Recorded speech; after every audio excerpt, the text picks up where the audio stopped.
No, I thought that was for me. I was very unhappy. I looked around and I saw they're all looking at you. I was not happy about that. That's amazing. That's an amazing, amazing audition. And I'll tell you what, it's you have the most important business people and political people that you can possibly have in one room. That soon will be a much larger room than this. We'll have a room substantially larger than this, which we really do need, because we would have had 5 times this crowd. Everybody wanted to be here, to be with you, and it's an honor. And today I'm thrilled to welcome you to the White House, the most beautiful building. I love this building. We fix it up all the time. That's the real estate business in me, and it's in tippy-top shape, finally. But for the swearing in of our new chairman of the Federal Reserve Board of Governors, Kevin Warsh. Kevin?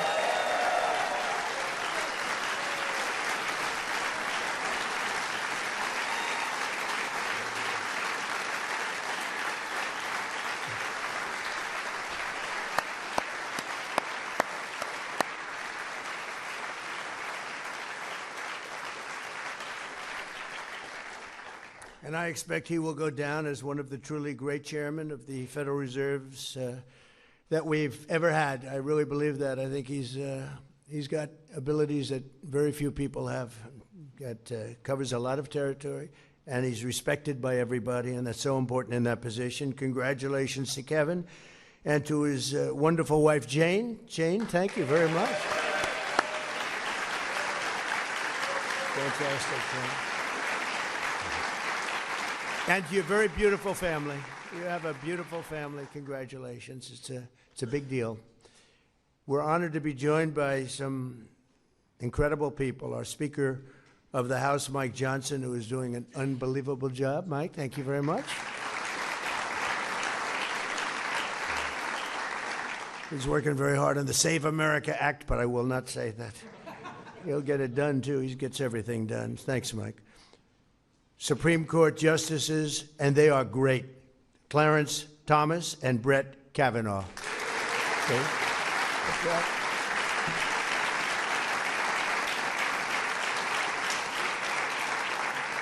Secretary of the Treasury, he's like central casting, Scott Bessent.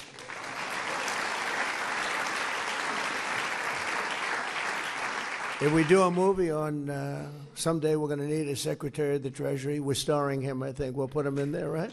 He's done a good job. Secretary of Agriculture, Brooke Rollins. Brooke, thank you. Secretary of Commerce, Howard Lutnick. Thank you, Howard. Secretary of Transportation, Sean Duffy. Thank you, Sean. Acting Secretary of Labor, Keith Sonderling. Keith. CIA Director, John Radcliffe. Thank you, John. OMB Director, Russell Vogt. Russell, thank you, Russell. White House Chief of Staff, Susie Wiles. Director of the National Economic Council, the other Kevin. I was, they kept talking about Kevin, and he's a good man you're going to be working with, Kevin Hassett. Director of the Federal Housing Finance Agency, Bill Pulte. And thanks as well, we have so many political leaders, and I just see a few, and you have Tommy Tuberville, soon to be a governor, right now a very successful senator. Dave McCormick, who's a phenomenal guy, wherever you may be, Dave. Wherever you may be. Andy Barr just had a big win. He won by 40 points. Where's Andy? Congratulations. That was a big win, Andy. I'm proud of you. Did the endorsement help? Dan Muser, my friend, who's a fantastic congressman. Dan, thank you very much. Elise Stefanik. Elise. Hi. And a highly respected guy, another friend of mine, French Hill. Thank you, French. Also with us, former Vice President Dan Quayle. Haven't seen Dan Quayle in a long time. Where's Dan Quayle? Wow. You look good. You look good. That's nice to see you, Dan. Very nice. Former Speaker of the House, Kevin McCarthy. Kevin. Good guy. Former Secretary of State, Condoleezza Rice. Highly respected. Highly respected by everybody. Me too. Former Governor Glenn Youngkin. Done a great job. Great governor of Virginia, and they try and take it apart as fast as they can, but you did a really fantastic job. Thank you very much, Glenn. And many others, tremendously distinguished, the biggest leaders of business and the biggest leaders of politics other than the ones we mentioned. This is quite an assemblage of talent. I see the Southern District over here. Will you stand up, please, Southern District? Jay, stand up.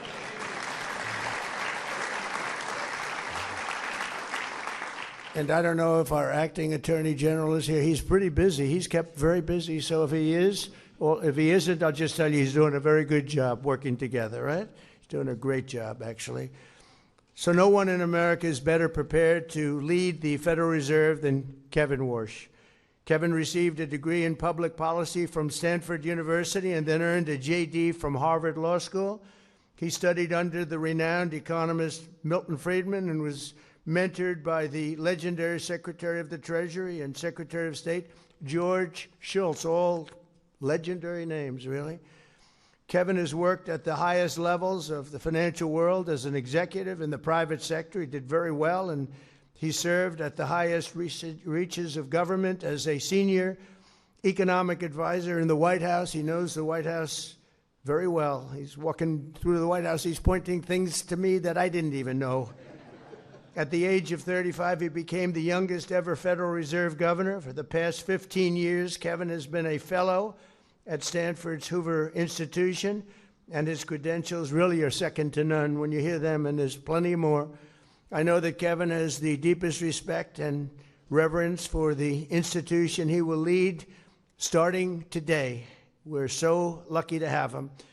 The Federal Reserve is a pillar of the world financial system and the most important central bank anywhere in the world, with a history stretching back more than 100 years. It is truly the institution that's most looked to and most respected, and it's now taken on a new and even higher respect, in my opinion. And honestly, I really mean this. This is not said in any other way. I want Kevin to be totally independent. I want him to be independent and just do a great job. Don't look at me. Don't look at anybody. Just do your own thing and do a great job, okay?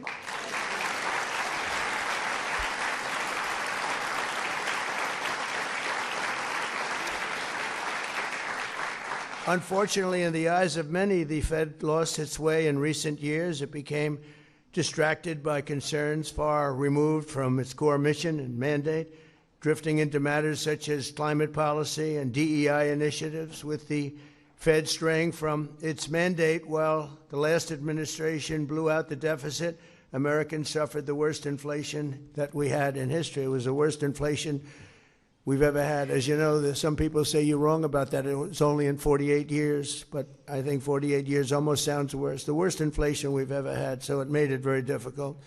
Kevin has spoken often about the need to restore the Fed's integrity by returning to a proper focus on its two functional and really fundamental responsibilities: maintaining price stability and low inflation, and achieving full employment. And we talk about it, we've talked about it often. And right now we have the most people working in the United States than we've ever had. We have never had as many people working right now in the United States. And it's something that I like to say, and it's been pretty much that way ever since I've been president. When I go back to the first term, I had those numbers too, and I kept them. And we've done things that are really amazing, but we can bring it to a new and higher level with Kevin. I think we can bring it to a level that nobody ever thought possible. By following through on this vision, Kevin will restore confidence in the Fed, which is so important, and among Americans all across the political spectrum and people from all over the world. And they're going to be looking to Kevin probably and possibly more than any other person that's had your esteemed position before. I think that's true, Kevin. You got a lot of people watching. I fully expect that with the greatest Fed chairs before him, Kevin will safeguard the Fed's integrity. They'll make their own decisions and hopefully make them well, but they'll be listening to Kevin all the way. I really believe that. Even if they're from a somewhat different persuasion, they're going to be listening to him out of respect, because everybody respects him. Thankfully, unlike some of his predecessors, Kevin understands that when the economy is booming, that's a good thing. We don't have to go crazy. Just let it boom. We want it to boom. We want it to be like nobody has ever had before, because we do have some debt we'd like to take care of. And the way you do that is through growth. We're going to grow our way out of it so fast. And Kevin's somebody, and I feel strongly also, we don't want to see it stifled. We want to stop inflation, but we don't want to stop greatness. And so that's really a very good thing, a very positive thing, and that's what he's looking to do. He's looking to do positive economic growth. It's so important. And as we discussed, economic growth doesn't mean inflation. It can be just the opposite, actually. But economic growth does not mean inflation. You don't have to stop the world because you're doing well. Kevin's also said that he'll bring much-needed reform and modernization, transforming obsolete data collection methods, rolling back reliance on inaccurate models, and curtailing the Fed's practice of issuing so-called forward guidance. They want to do things on that. I guess it's a little complex subject, but it's something that Kevin knows about better than probably anybody here. He has the temperament and leadership abilities to foster collaboration among the entire board, and I know he will welcome robust debate. In his mission to keep prices stable and employment high, Kevin will have the full support of my administration. Every one of these people felt, including Kevin, by the way, felt so strongly about this choice. And we have no doubt, we have absolutely no doubt. So important, too. So big, so important. I just turned on the television. I want to see how the stock market's doing today. Stock market's up 600 points. That means they like you. If they didn't like you,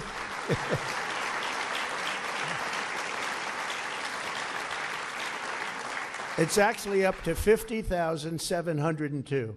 So that's as of about 12 minutes ago. Now, who knows? But I think it can only go up. I think with you, it's only going to go up. That was a number that nobody thought was reachable during my entire 4 years. If you look at some of the great pundits, they said, well, 50,000 would be impossible during the 4 years, but sometime after, we hit it in the first year, but now we're really hitting it. And think of it, it's up to 50,702. And S&P likewise set a new record today. They both set new records today, and boy, that's something good. But you're going to bring it to a much different level. Believe me, it's good, but it can go much better, and that's what I think you're going to do. In my first year, we passed the largest tax cuts in American history, the largest regulation cuts in American history, and the largest spending cuts in American history, all things that are so important to greatness. And last year, we slashed the budget by almost $500 billion. At the same time, our military was at $1.2 trillion, and we'll be doing the one thing we are going to be doing is, and we build everything in America, we build it here. It's jobs, jobs, jobs, but it's also strength, strength, strength. We're going to be submitting a military budget for $1.5 trillion. We have the greatest military in the world. I built it during my first term. I didn't know we'd be using it so much in my second term, but they gave away a little bit of it during somebody else's term, foolishly, but it's a very small part relative to the whole. But we have the greatest military in the world. I was with President Xi, and I said to him, we have the greatest military in the world, and he actually didn't agree. We had a great meeting. He actually didn't disagree with me on that very much, I will tell you.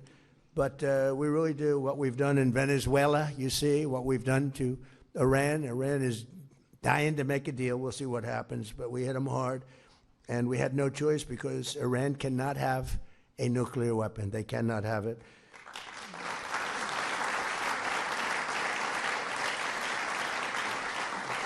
So I promised to cut 10 old regulations, as you know, in my first term, for every new regulation. If you put a new regulation in, that's fine, but you had to cut at least 10. And so far, and I did that, it was actually 1 to 12, so I did a little bit better. So far, we're blowing it away this year. So far, it's 1 for 129. In other words, we're cutting 129 regulations that we put in, so that's music to your ears. We don't even have to go through Congress for that. It's a lot easier. If I do it, it's a lot easier. But all of these actions are aimed at lowering costs, creating jobs, and driving economic growth. Jobless claims recently hit the lowest level since 1969. Under our leadership, 5 million people have been lifted off of the food stamps. Think of that, just in a short period of time. More Americans are working today, as I said, than ever before. And very importantly, 100% of the net new jobs under this administration have been created in the private sector, which is a number that nobody's ever achieved. Think of that, they're all in the private sector, and we did get rid of a lot of government jobs. You had jobs where there were 10 people for every single job and every single event, and they were doing all the same thing, or they weren't doing very much. And they didn't like me for a while, and now they're all working at private sector jobs, and they're making double, triple, quadruple the pay, and they're loving life, and they're loving going to work. And it was a painful experience cutting that many people from the federal government, but it's been amazing, and you just can't have that. You can never make a country, as I say, great again if you're going to have all government jobs. We're all private jobs, and the jobs are coming. We're building more plants, more equipment than anybody any president's ever done, any administration's ever done. And the number I like the best is we have $18 trillion being invested in the United States for 11 months, not 12. We haven't gotten the results from 12 yet. We're pretty new. But in 11 months, we have $18 trillion being invested, with a T, being invested in the United States. And the record was $3 trillion many years ago by a different country that I actually just left. Starts with a C, but we have, and that was 3, and we're at 18 trillion. We're building factories, car plants, everything, AI, everything, all over the country. Nobody's ever seen anything like it. And I have to say, I have to give the credit to what I used to say it was my favorite word of all, but I got in such trouble because when I said tariff is my favorite word, the media went crazy. They said, what about your wife, your family? What about God? What about religion? So I said, okay, good. I'll make it my 5th favorite word, right? But because of tariffs, we have tremendous amounts of, the car companies are all coming back. They left us for 35, 40 years. They left us. We will have 50% of the chip making capability of who that man right there is. Let's stand up, will you please?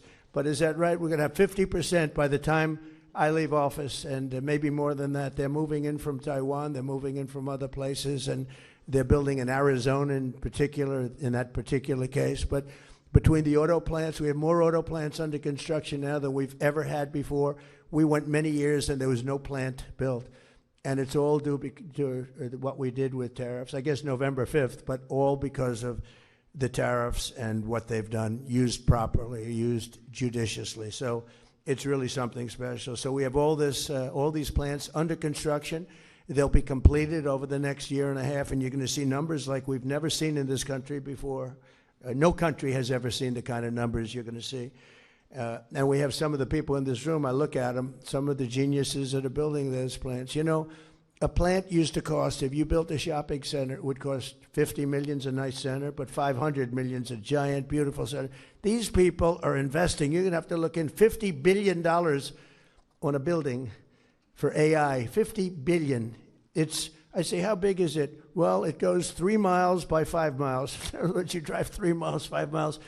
But it means jobs, and it's got tremendous potential for a lot of things. But when you talk about growth, no country will see, and you'll start to see that very soon, no country will see the growth that we're going to experience, and that we're already experiencing, but that we're going to experience. And one of the things that you see early on is we have the highest number of construction jobs we've ever had, and that's because they're building all of these plants, the auto plants, all of these plants are being built, including medical. Medical is pouring back in. Eli Lilly and so many of they're building 6 major plants. They're going to make almost all of their medicines here. We learned during COVID, it's not good to be held hostage by foreign countries. We're building all of these plants here Lilly, Pfizer, all of them, they're all building tens of billions of dollars worth of medical plants. We're going to have almost all of our medicines made in our country, which is a really good thing to have.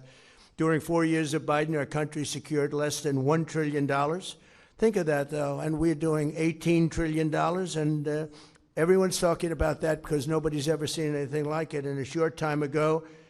And I say this often. The King of Saudi Arabia said to me 2 years ago, he said, I was over there, and by the way, they invested $2 trillion, but I was over talking to him, getting him to invest a lot of money in our country, and he said, you know, President, 2 years ago you were a dead country, and today you're the hottest country anywhere in the world. We're the hottest country anywhere in the world, and we're going to need guidance, and you're going to give us that guidance. But all of the things that we've done, numbers that have tripled and quadrupled, and we need a really steady hand at probably, maybe in many ways, the most. I don't know. I have two great justices of the Supreme Court here, so I have to say, I don't know which is more important, being a justice of the Supreme Court or your job. I'm not sure about that.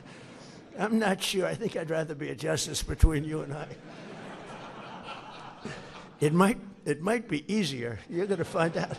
You'll be saying that. Well, that's a very easy job. With the support and strong and wise chairmanship at the Federal Reserve, so important, America's future will truly be unlimited with Kevin at the helm. And he's off to an incredible start with his family, with his education, with his background, with all of the things he's done. He's respected by everybody. So important is to have that level of respect where you can walk into a room and people will listen to you, as opposed to walking into a room and not having that kind of persona. He has a persona like nobody else. So I just want to say congratulations, Chairman Warsh. You are really a special person in getting this job. The people that wanted this job, the most highly trained, highly educated, some of the greatest credentials I've ever seen. And as far as I'm concerned, nobody was even close. And I just want to congratulate you. And I'd like to ask, if I might, Jane to step forward, and our very highly respected Justice Clarence Thomas to come up and swear in, give him a good oath if you would care, because Clarence, we need a really good oath delivered here. Okay, thank you very much. Thank you. Please. I do solemnly swear. I, Kevin Warsh, do solemnly swear. That I will support and defend the Constitution of the United States. That I will support and defend the Constitution of the United States. Against all enemies, foreign and domestic. Against all enemies, foreign and domestic. That I will bear true faith and allegiance to the same. That I will bear true faith and allegiance to the same. That I take this obligation freely. That I take this obligation freely. Without any mental reservation or purpose of evasion. Without any mental reservation or purpose of evasion. And that I will well and faithfully discharge. And that I will well and faithfully discharge. The duties of the office on which I'm about to enter. The duties of the office upon which I'm about to enter. So help me God. So help me God.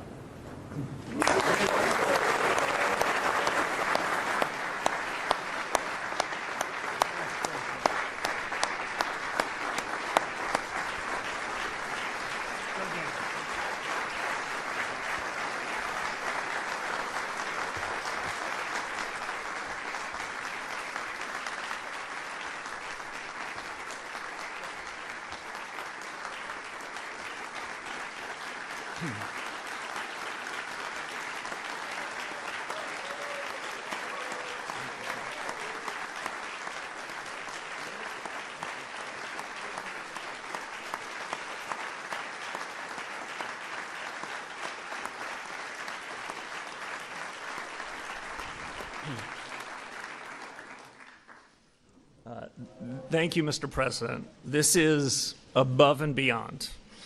It is such an honor for Jane and me to have this ceremony here in the East Room with you, sir. I couldn't ask for a more beautiful setting or more gracious welcome, and I am grateful. I recognize, as the President said, that ours is a time of great consequence.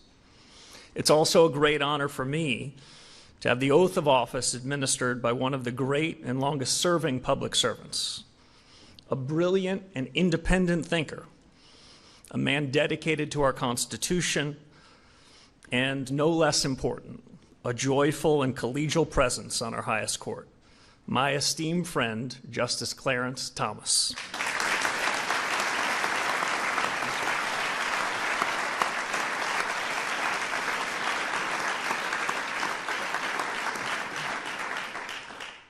Now, Justice Kavanaugh is here as well. We served as young staffers a full generation ago in this building, and I shouldn't be speaking for another justice, but I will tell you something that I always felt, that Justice Kavanaugh and I felt the majesty of this place where we're now sitting. And we counted ourselves blessed and grateful to serve the nation we love and to do it in your building, sir. And of course, I must thank Leader Thune, Chairman Tim Scott, and his fellow members of the Banking Committee who saw me through the Senate confirmation. My whole family and I are joined by many others here today who I'm honored to call friends and colleagues, mentors, confidants. Their presence means a lot to me, and I think it means a lot to the President too. It's the honor of a lifetime to be called back into public service. And with this oath, I've accepted a high and solemn responsibility. At the swearing in of Alan Greenspan at this very place in 1987, President Ronald Reagan called the chairmanship of the Federal Reserve a, quote, great role in American life. I've known 5 of my predecessors in this job, some of them quite well, but Chairman Greenspan was the first to tell me and show me what this role demands. He recently marked his 100th birthday, and although he can't be here, I'm thinking about him today too. Like Alan, I intend to fill the role of chairman with energy and purpose, just the way Chairman Greenspan did, faithful to the mission and the very best traditions of the Fed. As you demonstrate, Mr. President, every day, energy and purpose are how big obstacles are overcome. Your greatest ambitions are for America, for what free people can achieve when they have the chance. And while I'm not naive about the challenges we face, I believe, Mr. President, these years can bring unmatched prosperity that will raise living standards for Americans from all walks of life. And the Fed has something to do with it. Our mandate at the Fed is to promote price stability and maximum employment. When we pursue those aims with wisdom and clarity, independence and resolve, inflation can be lower, growth stronger, real take-home pay higher, and America can be more prosperous. And no less important, America's place in the world more secure. To fulfill this mission, I will lead a reform-oriented Federal Reserve, learning from past successes and mistakes both, escaping static frameworks and models, and upholding clear standards of integrity and performance. Today marks a return to an institution that I do in fact cherish. It was nearly a generation ago, at another time of great consequence, that I worked with some outstanding public servants at the Fed, both here in Washington and at the reserve banks. My goal now is to create an environment in which the best people can do their life's best work, and to face every challenge in the spirit of common purpose and devotion to the national interest, in a word, to excellence. These duties are now mine, Mr. President, because of the trust you have placed in me. I accept them with gratitude and will strive every day to serve our fellow citizens well. And in final, I'll just say I'm going to look around and try to hold on to this special moment. But after we leave this stage, the real work begins. So let's begin that work. It's an honor. Thank you again, Mr. President.